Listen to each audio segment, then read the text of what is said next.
Good afternoon, everyone. The Sahara Desert turns green. Northern Africa greens at the same time, and the Amazon goes completely dry. Largest drought ever recorded. Crops are being lost due to drought. Crops are being lost due to biblical flooding, literally washed away. We're going to take a look at it and some of the causations and what you can expect in different parts of the world. So let's get started.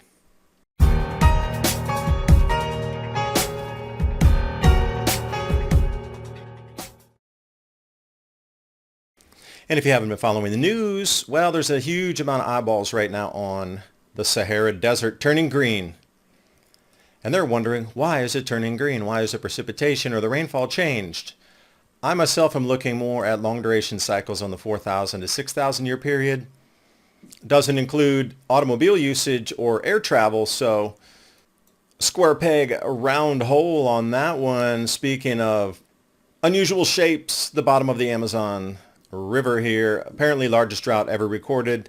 But again, how far do the records really go back? And if we go some 6,000 or 4,000 years prior, would we find the same inverse? When the Sahara greens, the Amazon basin dries out. Obviously, the intertropical convergence zone is going to shift.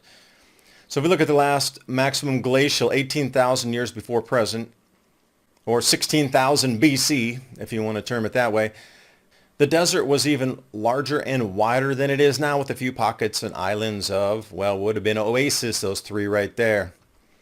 Also, the optimum Holocene, well, this is 6,000 years before present, which is exactly the mid-Holocene. So you can see how substantially the vegetation pushed all the way up and covered all of almost what we know is all the desert area of North Africa, except for those two pockets on the inverse, which are desert. So those are desert island pockets. The rest of it's grassland, savanna, dense forests. And you can see how much rainfall could come down on top of the Sphinx and cause that water erosion. Now if we take a look at a different chart here of wood cover, we're going to be following the same years on this. So left side is approximately 18,000 years ago. Desert encompasses a wider range than 4,000 to 6,000 years ago on the right B, that chart there, which shows you how much vegetation really, that was equivalent to anything that we would see across lush southern Africa, even in different areas with plains leading into forest anywhere on the planet. This is shifting. They're wondering why. So if you're going to try to put a few examples on the amount of rain, it's not a little more rainfall.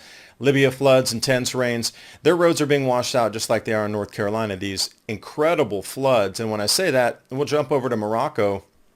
Normally, tame water flow channels through town have burst the banks, and we've seen this in a fair few spots of these just unreal sized floods coming down that are inundating, coming out of the mountains. There's nothing to trap the water and capture it.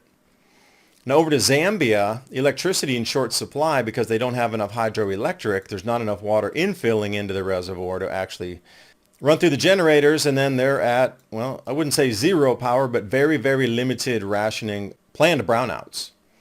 And then if we look just a skip away from there, Malawi, 44% of the crops damaged. Obviously, if there's not enough water to fill reservoirs, you're not going to have enough water for agriculture.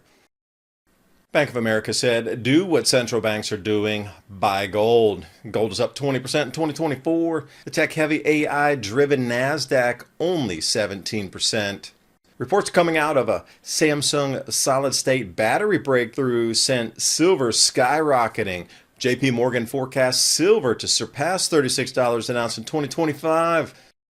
And Patriot Gold Group has an OP for Life IRA, where your IRA or 401k could be in physical gold or silver. No fee for Life IRA on qualifying rollovers. Give them a call, 888-546-7020.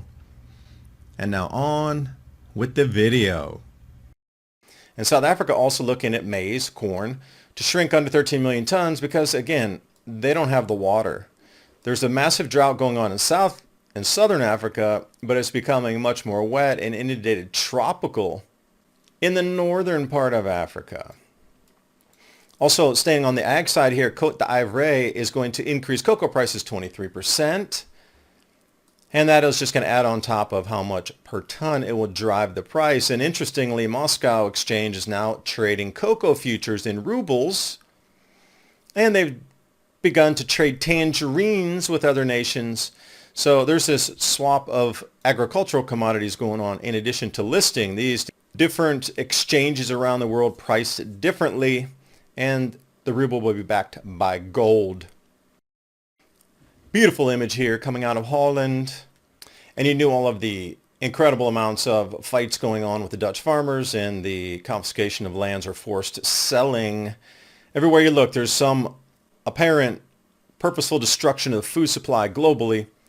And now we have the natural amplification on top of that. So this is what I would say controllers riding on top of a natural cycle to achieve a greater outcome. Looking here at some supermarket goodness that you might find in Hungary. It looks very different from the American collage. It'd all be boxes and processed food, just saying. But over to Hungary, rising food prices spark concern. Grocery stores, well, they're raising their prices tremendously because the price controls have finally been lifted. They call it a price freeze, but it's the same thing that was proposed in America. And what do you think happened? Well, instantly, prices of goods soared 40%. That's a big change in a matter of weeks. Now that they're unrestricted or unbridled, they can charge what the market is offering or what those were willing to pay. And it wasn't gradual, it was all at once. With that being said, let's take a moment of Zen. This is a baby peacock. Take a deep breath. Because the world around us is actually being restructured at the moment. And again, we find this inverse. The Mississippi River is in a drought. Supply chains are affected, disrupted, transportation issues. Mississippi, same with the Amazon. But over in North Carolina, they had once in at least a 1 to 2,000 year flood event. So you start to take a look at these diametric opposites occurring. And if we jump up to Ohio, we're going to see the drought monitor map. So anything eastern Ohio, that dark red S shape, is lost crops there. Now, it's not going to dent into the U.S. total tremendously, but still, notice where it is.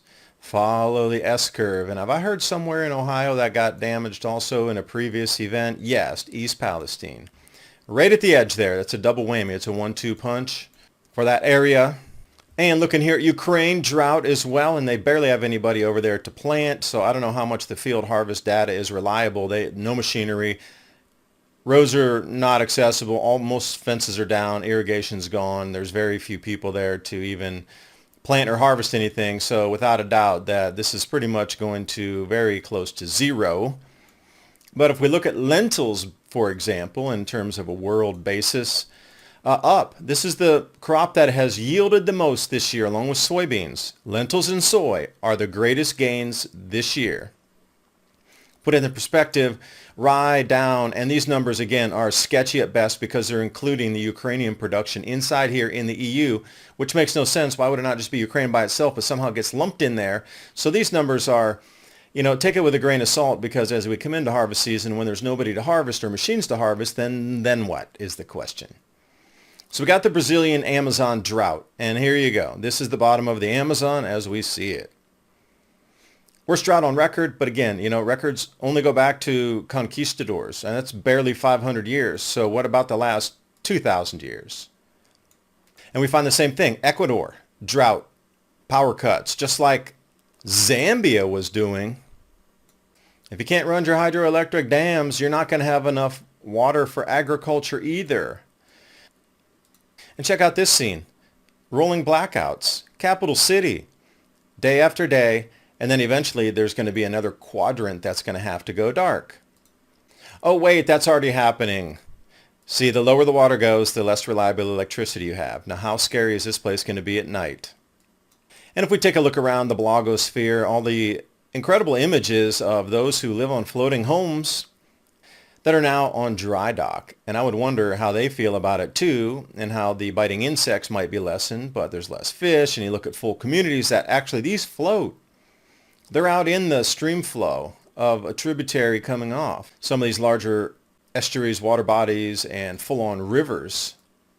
It gives you kind of a good glimpse of how much is dried up. Now I'm wondering how many fish are contained in these smaller areas now that are easier to catch. It's going to be abundant in the beginning, but if it goes too low, then there's going to be very little fishery or fish left at the end of this. Everything's contained. I've seen China happen like this a few times too. The water gets really low and then you just see everything just squeezed into a small channel. And this is what we're looking at, tributaries of the Amazon themselves, Amazonia for a term going out to the coast. So everything in the Amazon basin, just like everything in North Africa and the Sahel, that large of an area is affected by drought. And do the images do it justice is the question. So what I'm trying to say here is you have all of Amazonia going into a drought. And we're talking the top of a continent going into drought. But on the inverse, directly across the pond, literally North Africa and the whole entire Sahara Desert is turning green. So you have to look at that. What is causing this change of precipitation? One area, and if it continues like this, just like the Sahara, and I'm wondering, ever in the history of recorded of Amazonia, has it turned into a desert region prior, before all of the, shall we say, artificially created soils were put on top there, and then what we find in modern cities and ruins that were megalopolises of the time, some 1,200, 1,800 years ago. Prior to that, did the Amazon ever have a desertification period? And can it be tied to an incredible vegetative period over in Africa North, the Sahel, the Sahara Desert? If that becomes a new growing area on the planet where we can produce double rotation crops, then we could maybe, balance out some of these losses that we're experiencing due to other events across the planet. And these are going to be long duration events. It's not as if next week it's going to rain again and solve all the problems. If this is indeed a cycle on a long duration cycle, this is a multi-hundred or multi-thousand year shift we're experiencing. You ask yourself, how would it disrupt society? And how will governments respond to that disruption? I do thank you for watching. Hope you got something out of the video. Please share with your friends and family. So many strange goings on with signs in the skies, unusual phenomenon. We have all this mix up in precipitation, and food prices are going to continue to rise further. So as I say, we need to start the conversation somewhere so we can all get our communities ready. I'll see you next time. Bye for now.